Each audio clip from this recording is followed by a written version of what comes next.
Have you ever stopped to think about the weight of avoiding conflict? The constant mental balancing act where the fear of losing someone or something outweighs the fear of losing yourself. Have you ever wondered what it would feel like to let go of the need to please others, to finally stop running from those difficult conversations? In the beginning, it might have seemed like a survival mechanism, avoiding conflict, keeping the peace, making sure everyone around you was okay. But have you noticed how, over time, this behavior has evolved into something much more suffocating? What used to protect you now quietly undermines your peace. You may feel increasingly distant from your own truth every time you swallow your opinions, hide your discomfort, or pretend that everything's fine when it's not. The coping mechanism that once kept you safe now keeps you trapped in a cage of silence.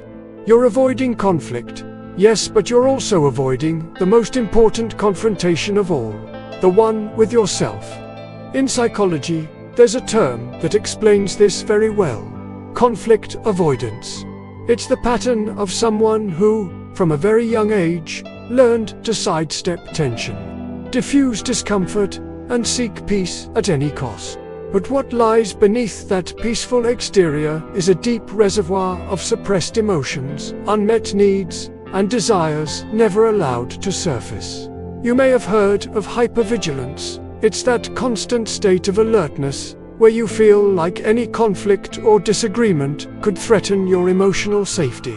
Hypervigilance often develops from parentification, when, as a child, you were forced to take on emotional responsibilities that weren't yours, just to keep things calm at home. You became the caretaker of everyone's emotions, even when you didn't have the capacity to care for your own.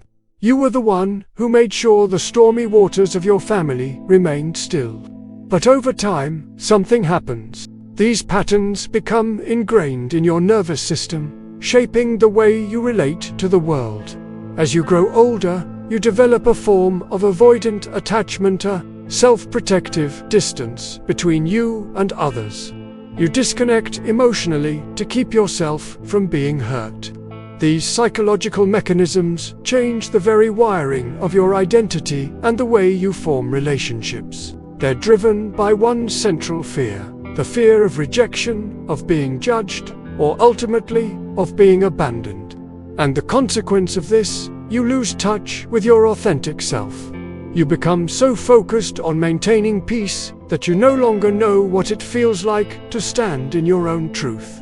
But what's the true cost of this coping mechanism? What does it cost you to live a life of constant avoidance? As you keep sidestepping conflict, you're not just avoiding disagreements, you're avoiding real, meaningful connection. You're avoiding the raw, unfiltered exchanges that allow for deep intimacy and true understanding. You become more and more distant, not just from others, but from yourself. You're constantly running from your own needs, your own desires, and your own truth. You choose peace on the surface, but in doing so, you sacrifice the peace that comes from true authenticity. Philosopher Rainer Maria Rilke once said, "Try to be strong in solitude, because it is in solitude that you discover the truth about who you are." But what happens when you avoid conflict at all costs? You create a kind of silent solitude within yourself. It's a solitude where your true self is buried under layers of pretension and avoidance. And the most painful part of this, the invisible grief. You grieve for the version of yourself that you could have been, the person you never allowed yourself to be, because you were so consumed by the fear of losing others. The cost of this, a fragmented soul, a life marked by unspoken sorrow. You might wonder how these childhood patterns play out in adulthood. The truth is, they don't just disappear, they transform. The person who learned to avoid conflict as a child becomes the adult who constantly adapts to others, swallows their words, and puts their feelings last.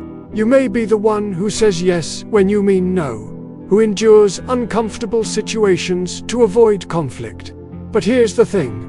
This is not who you truly are. These are just coping mechanisms, not permanent traits. The real you is buried beneath all the adaptations, waiting to emerge when you finally stop running from conflict.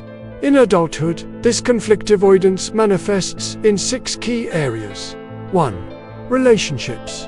You avoid confrontation, even when it builds resentment. 2. Career. You accept situations that don't fulfill you, out of fear of losing stability or recognition. 3. Self-esteem. Your sense of self-worth depends on external validation, making it hard to assert who you truly are. 4. Boundaries. You struggle to set healthy boundaries, leading to emotional burnout. 5. Emotional regulation. You suppress your emotions, pretending to stay calm when you're actually emotionally overwhelmed. 6. Internal identity. You lose touch with your true self, living in a constant state of adaptation to other people's expectations. But here's the crucial part. You can unlearn these patterns. The first step is awareness. You don't need to criticize yourself for your behavior, just observe. Notice the moments when you default to avoidance. Understand that these are survival strategies, not aspects of your personality. And in that observation, the unlearning begins. Now, let's talk about healing. How do you begin to heal from this cycle of avoidance? Healing starts with reparenting the inner child. This means learning to care for yourself the way you wish you'd been cared for as a child. It's about giving yourself the compassion and tenderness that you've always given to others. Next, you must engage in shadow work.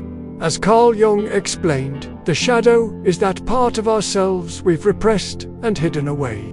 But when we face and integrate that shadow, we become whole. The anger, the fear, the sadness, these aren't weaknesses to be avoided.